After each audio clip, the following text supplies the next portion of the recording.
Okay, kalau nak tutup kamera dah boleh tutup kamera. Right, dah nampak dah muka masing-masing. Okay, Iskandar je yang hilang ni, tak tahu kat mana. Masih hilang di alam mimpi ke? Okay. Okay, hari ni kita akan masuk topik yang baru, iaitu, sekejap ya.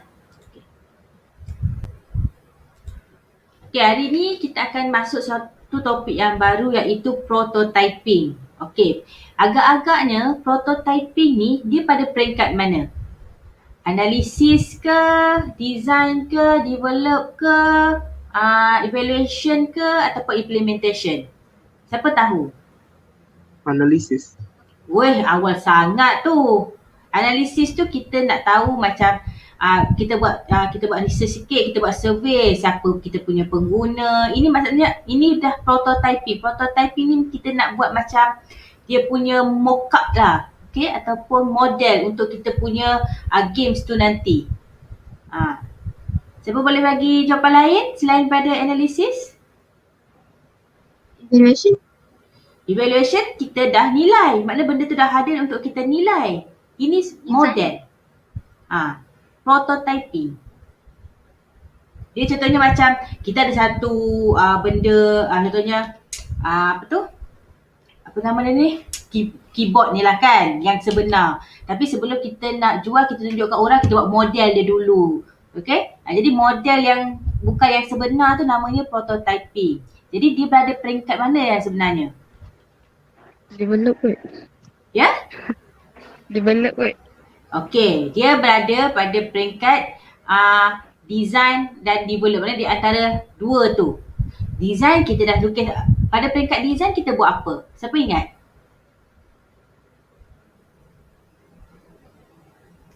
Pada peringkat design kita buat apa? Lupa ke? Ingat tak kita belajar peringkat design? Design phase kita ada buat apa?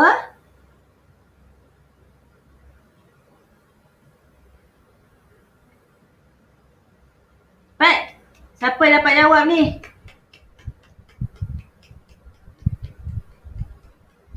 Buat game kan, buat game mula-mula kita analyse, kita kumpulkan maklumat tentang siapa pengguna dia, nak buat game tentang genre apa, dia punya orang kata nak pakai apa, nak develop nak guna apa. Maksudnya kita just analyse apa benda yang kita nak buat. And then bila kita dah analyse tu, kita dah ada idea, kita transform ke dalam bentuk apa? Pat, korang buat game ni takkan tak ingat? Storyboard. Yes, good. Kita pada peringkat design kita buat storyboard. Selain storyboard kita buat apa lagi? Game flow. Game flow, good. Lagi? Ada 3 benda kita buat. Screen flow. Good, okay. Screen punya interface tu. And then bila dah ada yang sketching apa semua tu, baru kita transform ke dalam bentuk yang development punya. Dan sebelum development tu kita akan buat satu prototyping. So hari ni kita akan belajar apa itu prototyping. Okay? Okay. Untuk menghasilkan satu user interface. User interface ni adalah antara muka pengguna yang mana yang kita sebagai pengguna ataupun player tu dapat lihat dan dapat orang kata feel and look and feel. Okay? Boleh tengok dan rasa. Okay? Jadi untuk menghasilkan satu user interface yang baik, dia ada 5 benda yang kita perlu consider. Pertama, dia adalah selamat. Okay, selamat ni maksudnya kita sebagai player tu tak confuse bila nak main permainan tu dan menggunakan kata permainan tu. Yang kedua, dia user friendly. That means is intuitive and easy to learn. Means easy to learn tu bukannya macam kita belajar A, B, C apa semua tak. Means bila kita dapat je games tu, kita boleh gunakan dia ataupun main games tu tanpa memerlukan kita untuk guide yang terlampau kata dalam lah. So kita boleh lakukannya sendiri. Okay, that is user friendly lah maksudnya. Efficient ni maksudnya benda tu cekap. Cekap dia maknanya mudah untuk digunakan, dia punya loading time dia pun cepat, speed dia pun laju, and then dia tak memerlukan satu waktu menunggu yang lama. So dia cekap lah. Dan semua function tu ataupun button ke navigation ke akan berfungsi dengan baik. Okay. Enjoyable means kita akan rasa happy, akan terasa fun dan juga kita tak annoying dengan interface tu. Kadang-kadang interface yang dalam game tu terlampau crowded, warna dia tu yang menyakitkan mata kita. So that's the, itu yang tak good lah, okay.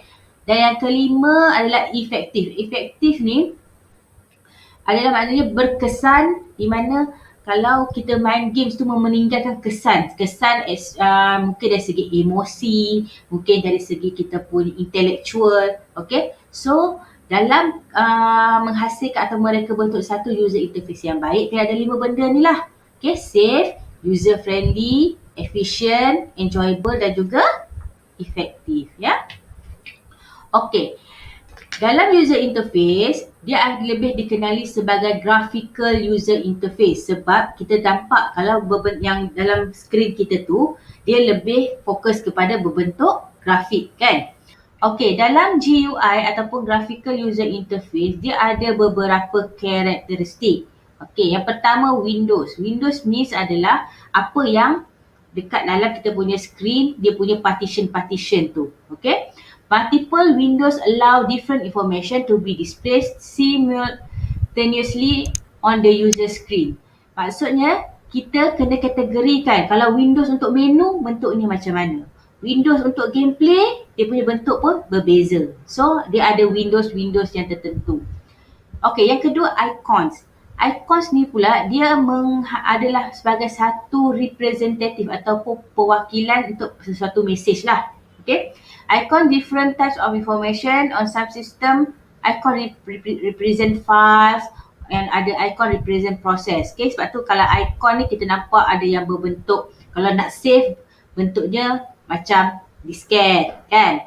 Kalau nak play bentuknya kadang-kadang tu yang 3 segi tu. Okay. Kalau nak pause yang bentuk 2 tu. Okay. Tu bentuk icon lah.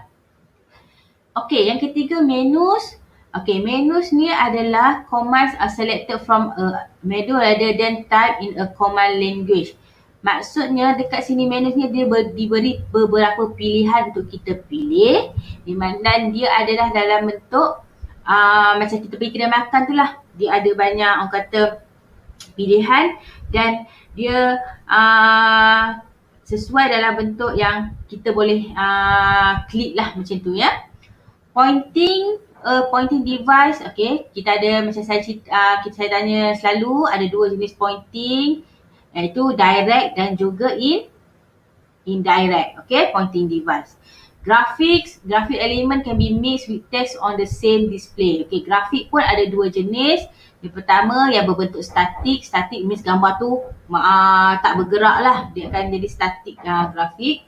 Dan juga yang satu lagi dynamic. Dynamic ni gambar tu boleh bergerak, ya.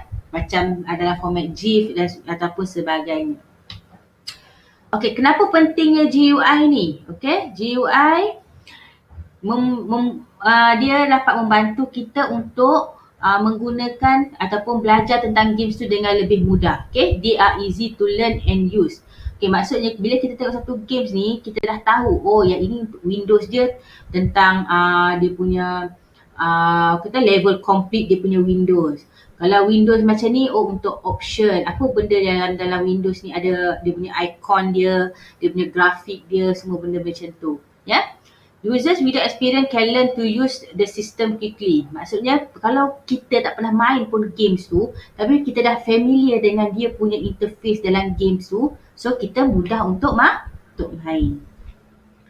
The user may switch quickly from one task to another and can interact with several different applications. Okay, dengan adanya GUI ni, dia membolehkan kita sebagai player tu untuk berinteract mudah dengan games tu. And fast full screen interaction is possible with immediate access to anyone, anywhere on the screen. Dengan adanya icon ni, dengan adanya menu semua tu memudahkan kita untuk berinteraksi dengan screen tu juga. Walaupun selain daripada dengan permainan tu, dia mudahkan kita untuk main dengan screen tu juga. Okey. Tadi kita dah sebut pasal what makes the user interface orang kata good lah, kan. Okay, untuk menjadikan dia tu bagus means maknanya dari segi dia boleh save, dari segi dia punya user friendly dia.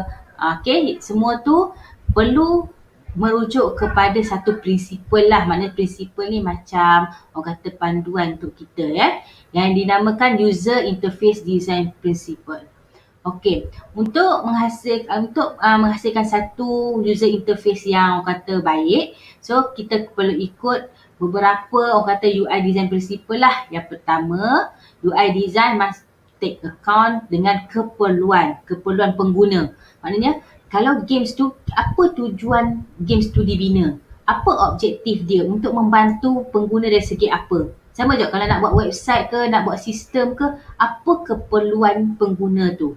Okay, yang kedua, experience. Okay, maknanya kalau pemain tu novice ke ataupun advance ke, dia memerlukan design yang berbeza. Janganlah kalau tiba-tiba saya yang tak pernah main game Mobile Legend tu apa semua, tiba-tiba saya dapat yang dah level tinggi punya. So saya dah tak boleh nak main. So dia depends pada experience juga.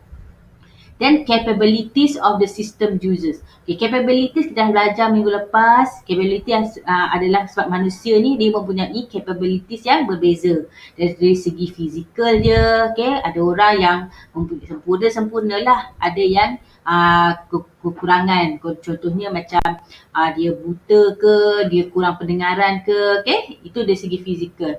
Ada juga yang capability dari segi mental. Okay, mental means orang ni kalau yang normal, mental dia normal lah. Atau mungkin yang dia ada disorder, okay, macam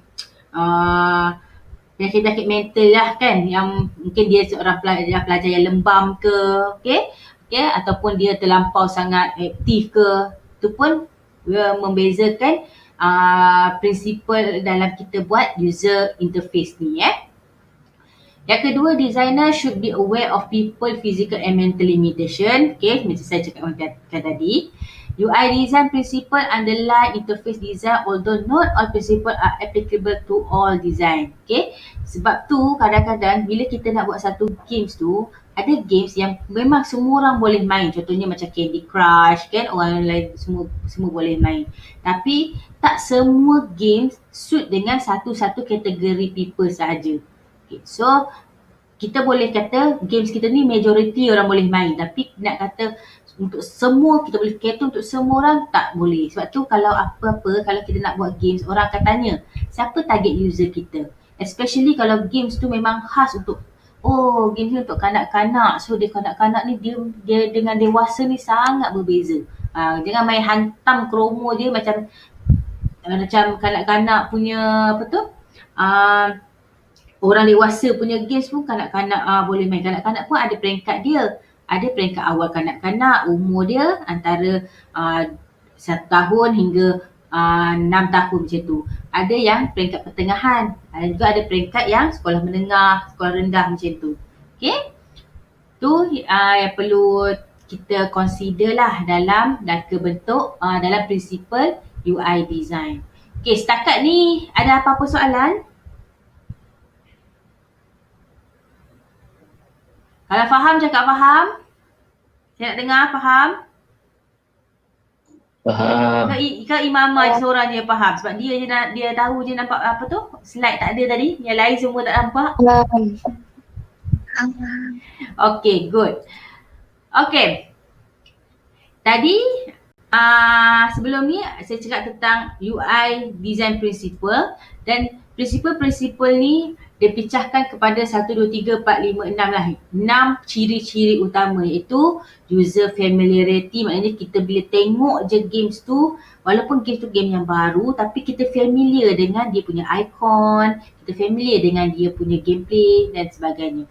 Consistency, yang ini penting kadang-kadang. Sebab tu bila korang present yang hari tu punya yang apa tu ikon apa semua tu, saya komen kan, warna janganlah sekejap warna hijau, warna kuning, warna merah, button pula ada bulat, ada 4 segi. Itu tak konsisten. So interface yang baik adalah bila dia menggunakan tema, warna dan juga bentuk yang konsisten supaya user ni tak keliru. Konsistensi tu penting.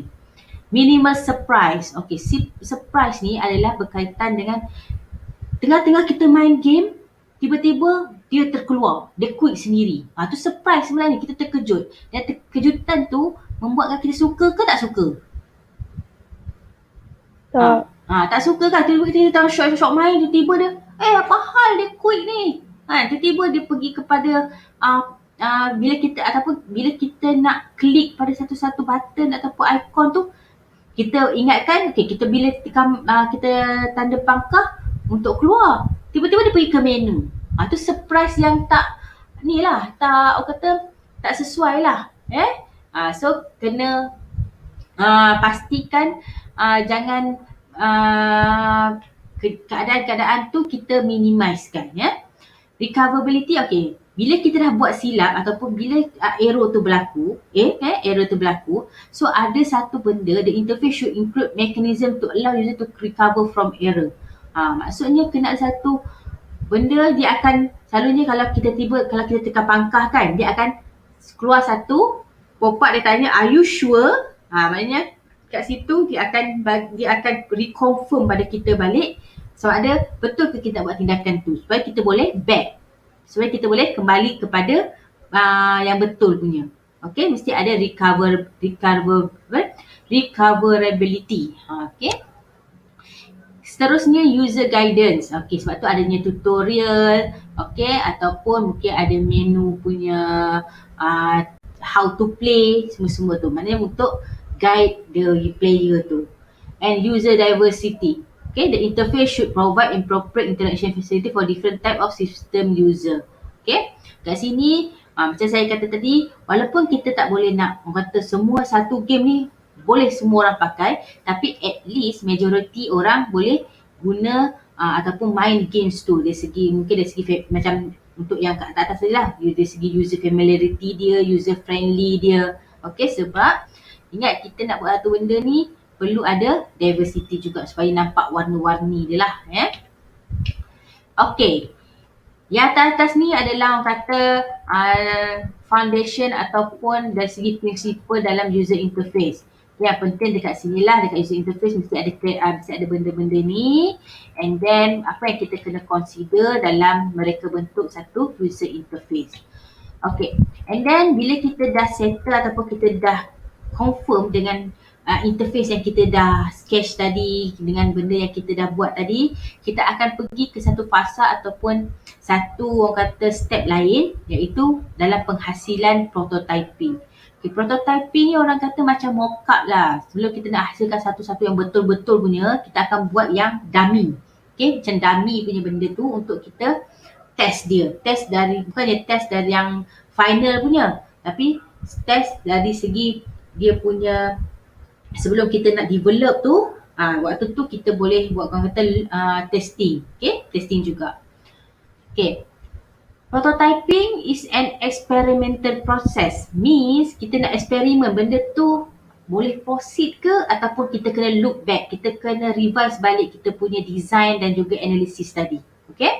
So where design teams implement idea into tangible form from paper to digital. Sebab tu dia berada di tengah-tengah antara design dan develop.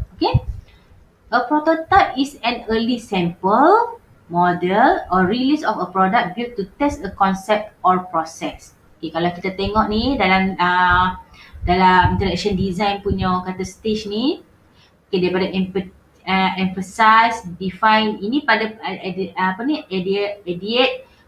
Ini adalah pada proses analysis tadi dan juga design. And then menghasilkan prototype, dia test. Kalau test ni tak berjaya, dia akan revise. Revise semua. Kenapa pentingnya prototype? Pertama, for solid foundation untuk kita sebagai developer ni dapatkan clear picture of the potential benefits, risk and cost associated with where a prototype might lead. Maksudnya bila kita dah tahu kita ada model dummy tu nanti, kita boleh menghasilkan satu benda yang mungkin lebih baik, ataupun kita boleh mengurangkan risiko-risiko, ataupun kita boleh expect, kita boleh jangka apa akan berlaku kalau berlaku kes-kes yang macam mungkin ada error ke, ada bugs ke, yang kita boleh fixkan nanti. show the prototype to your user so they can give your akan boleh bagi feedback. That's a very important lah. Sebelum kita nak launch ataupun kita nak buat yang solid punya, kita buat dummy dulu supaya kita dapat feedback daripada player kita tu nanti. Have a tool to experiment with associate parts of the user's needs and problem. Okay, maknanya daripada feedback tadilah kita dah akan dapat tahu apa sebenarnya keperluan pengguna dan juga problems dia. Kadang-kadang bila kita design games ni, kita rasa okey kot semuanya kalau kita buat untuk kanak-kanak, game ni budak-budak ni suka ni main tap-tap ni. Tapi bila kita bagi pada kanak-kanak tu, mungkin cara tapping kita tu tak sesuai dengan dia punya capabilities. Dan juga bila kita tengok, budak ni susah kot nak control joystick dekat atas skrin ni. Jadi kena buat cara yang lain. Dekat situ baru kita realise apa sebenarnya yang sesuai untuk pengguna kita tu. Okay? Dia juga adalah sebagai promotion tools. Okay, saya bagi cadangan lah kepada korang kalau ada sesiapa yang memang tiba-tiba dapat projek ataupun nak propose projek kepada orang. Okay, kalau jangan terus tunjuk games ataupun tunjuk projek kita yang sebenar. Kita boleh dulu propose kita punya idea, kita tunjuk dulu prototyping. Prototyping tu nanti saya akan cerita ada dua. Satu paper prototyping, satu lagi real prototyping. Okay, dia sebagai promotion tools lah. Okay, banyak je antara senior korang ni yang dapat job yang mana bila orang minta idea dia, saya nak buat game tentang macam ni. Contohnya game tentang belajar bahasa contohnya. So dia come up dengan idea dia tak, kadang-kadang dia tak ideatekan dekat atas kertas, dia tak buat storyboard, tapi dia buat satu paper prototyping and then dia tunjuk. Bila tunjuk tu orang pun boleh faham sebab paper sebab prototyping ni orang akan nampak macam dia real produk tu. Okay, walaupun dia hanya orang kata belumlah jadi yang betul-betul, tapi dia lebih kepada orang kata hampir kepada the real product tu. Okay, tapi dia dummy lah. So kat situ dia boleh promote apa benda yang dia nak hasilkan. Iaitu lebih senang untuk dapat projek lah. Yeah? And the last kali advantage dia, it can improve time to market by minimizing the number of errors. Sebab kita dah dapat feedback tadi. Okay, kita dah dapat user punya needs, kita dah tahu problem dia. So dari situ kita akan dapat marketability kita akan kita boleh orang kata expect lah, kita boleh come up dengan satu orang kata marketing strategi macam mana nak produce ataupun nak releasekan games tu sebelum dia betul-betul jadi. So ini adalah advantage dalam prototyping. Prototyping saya cerita tadi ada dua, iaitu pertama low fidelity dan satu lagi high fidelity. Okay, low fidelity macam yang kita tahu low maksudnya dia rendah dan selalunya ia adalah dalam dinamakan sebagai paper prototyping. Paper prototyping is a technique that consists of creating hand drawings of user interface in order to enable them to be rapidly designed, simulated and tested. Okay, dua kegunaan paper prototyping. Pertama, to communicate ideas, okay, antara designer, developers, users, stakeholder ni means kita punya klien tu lah, okay. And then as a usability testing techniques. Okay, maksudnya kat sini kita boleh dah test dia punya usability. Kita boleh observe dari segi interaction dia, kita boleh tengok dari segi dia punya orang kata capabilities untuk play around dengan kita punya games tu. Okay, kat situ pentingnya paper prototyping ni. Okay, dan dia sebenarnya dia adalah macam berbentuk, nama pun paper. Okay, so dia ada berasaskan paper je lah, yang mana kita sketch dan kita boleh susun-susunkan dia ikut kita punya flow of the games tu. Okay, so sekarang saya tunjukkan satu contoh. Okay, macam mana yang ni contoh-contoh ni saya rasa Afiq dah ceritakan, mana korang boleh tengok dekat dalam YouTube saya, contoh-contoh dia. Okay, tapi saya tunjuklah satu contoh daripada sini korang. Tajuk dia punya games ni Learn Ninja. Okay, nampak kan yang ni kan? Nampak ke tak nampak? Okay, good. Nampak. Nampak. Dengar?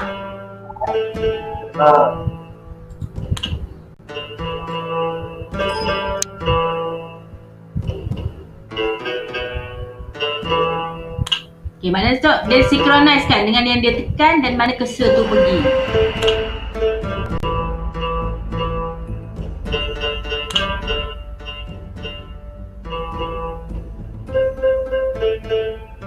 Tu kalau value dia kurang, maksudnya suara pun kurang.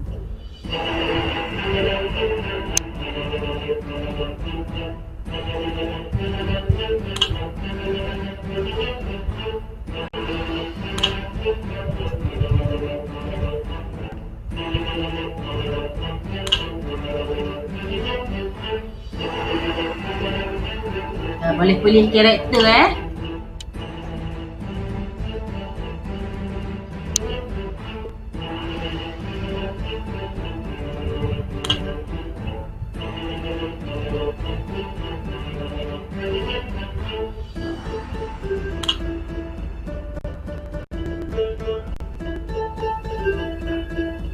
Okay, jadi ada instruction.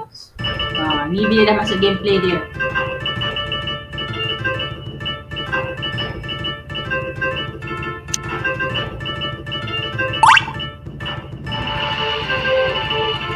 So music dan juga dia punya sound effect tu yang sebenar lah ya.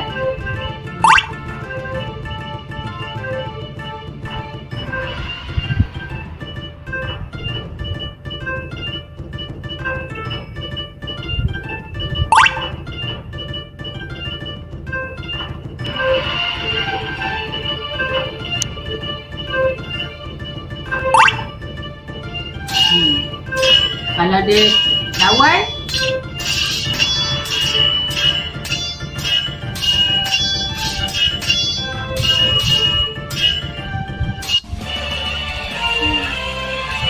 tu kalau dia dah dapat skor dia.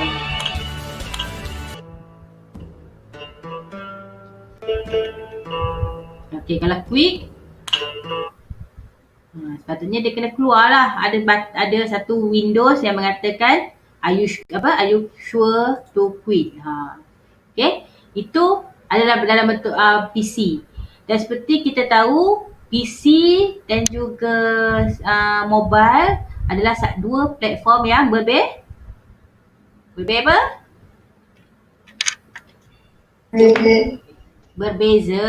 Okay, dari segi interaction dia. Sebab kalau PC kita lebih banyak guna mouse, guna cursor kan. Tapi kalau mobile dia lebih kepada direct pointing. Okay, dan juga cara kita nak interact dengan mobile ni dia berbeza. Okay, saya tunjukkan satu contoh macam mana kalau kita nak buat paper prototyping untuk game yang atas platform mobile.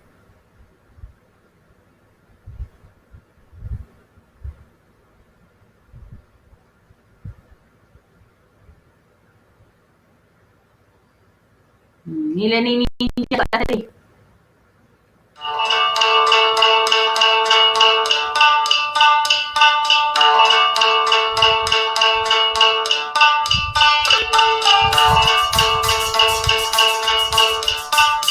Dia tak guna dah mouse ke keypad ke keyboard.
isu, iaitu membezakan antara PC dan juga mobile.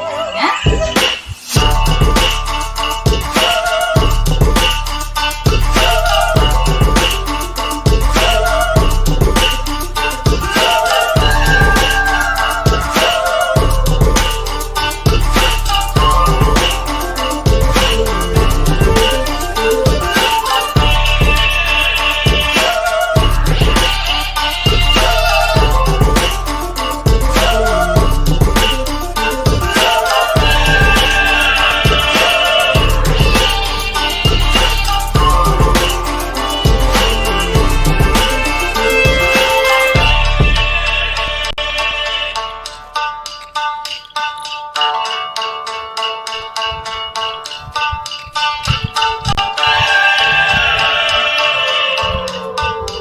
Okey. Ni antara dua contoh lah. Yang lain-lain, contoh yang lain tak semestinya kena buat yang macam ni saja. Boleh buat yang just style stop motion ke, ataupun yang nak buat animate ke. Okay, contoh-contoh tu semua ada dekat dalam YouTube channel saya. So boleh tengok contoh-contoh tu untuk korang punya assignment yang seterusnya nanti ni. Okay, korang pun kena buat tau. Jangan tengok je ni. Okay. So, itu adalah orang kata low fidelity. Yang kedua adalah high fidelity, di mana dia adalah digital prototyping. Okay, di sini kita dah start lah untuk guna, kita akan guna software yang sesuai untuk kita dummykan dia ataupun kita buat dia punya, orang kata, apa tu, orang kata macam mana kata, bukan yang sebenar lagi lah, tapi kita dah setkan dia punya gameplay dia macam mana, dia punya asset dia macam mana. Okay. Digital prototyping gives conceptual design, okay, engineering, manufacturing and sales, okay, to to the ability to visual explore the complete product before it's built. Okay, sebelum dibina. Sama juga dia prototyping. Prototyping maksudnya dia belum lagi betul-betul dibina. Okay. So the importance of digital prototyping is to design, iterate, optimize, validate and visualize their product. Okay. Some designers split high fidelity prototyping into mid fidelity. Okay. Jadi ada kadang-kadang tu ada designer ni dipecahkan lagi. High fidelity ni kepada mid fidelity. Whereas prototype can have basic digital interactivity or be slide for a frame. Dan juga itu pada middle fidelity. Kalau high fidelity where they are far close to the final version. Okay, maknanya dah betul-betul yang hasil akhir. Ya. Itu adalah digital prototyping. So kat sini kita boleh nampak ada kata advantage dan juga disadvantage lah untuk low fidelity dan juga high fidelity ni. Okay, kalau selalunya untuk low fidelity dia lebih macam lower cost, lepas tu dia simple design, dia more kepada kita nak dapatkan feedback daripada user, ya, ataupun feedback daripada player tu untuk kita proof konsep kita tu. Daripada yang kita analyse dan kita design tu, kita buat prototyping tu untuk proof the concept supaya dia boleh digunakan untuk kita buat the high fidelity pula. Dan kerana high fidelity ni dia akan more lebih kepada functionality. Maknanya sebelum ni kita hanya letak icon kan, icon tu akan pergi ke mana. Tapi bila dekat high fidelity ni dia akan tunjuk the real functionality of the icon tu. Dan juga dia adalah fully interactive lah. Okay, dia user driven, clear defined navigational scheme. Okay, dia akan lebih kepada yang orang kata yang sebenar. Okay, produk yang sebenar. Okay, cuma dia pun ada disadvantage juga. Sebab contohnya kalau low fidelity ni dia sebab dia hanya berasaskan paper kan. Jadi kadang-kadang kita tak tahu kita tak tahu the technical part yang sebenar. Okay, so kita tak limited error for checking lah. Okay, limited utilize after requirement established. So dia lebih kepada interface dia sahaja. Okay, kalau high fidelity ni dia time consuming, more expensive to develop. Okay, inefficient for proof of concept design. Sebab dia dah pada high. Sebab kalau untuk kita proof of concept design dia sepatutnya pada low. Sebab tu kalau low fidelity kita pun masih orang kata tak pas, kita tak boleh lah nak pergi pada high fidelity tu. Dia better recheck pada analisis pada design balik. Sebab tu orang kata proses pembinaan permainan ni ataupun game design model ataupun proses ni dia berbentuk iteratif. Iteratif mean dia akan sentiasa berulang hinggalah bugs ke ataupun apa benda yang ada error ke semua tu boleh fix. Okay? Tu adalah beza antara low fidelity dan juga high fidelity.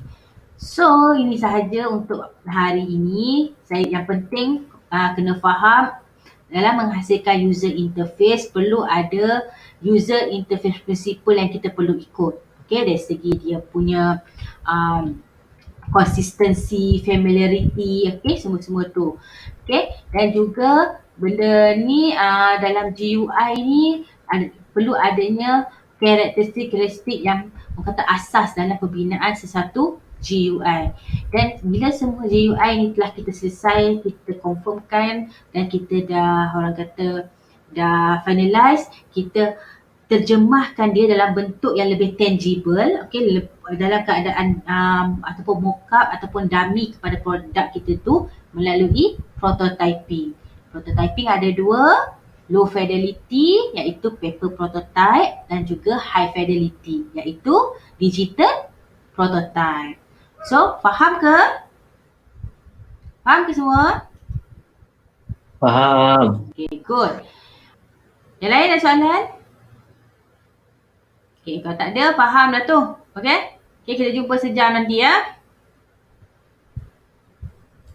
Okay.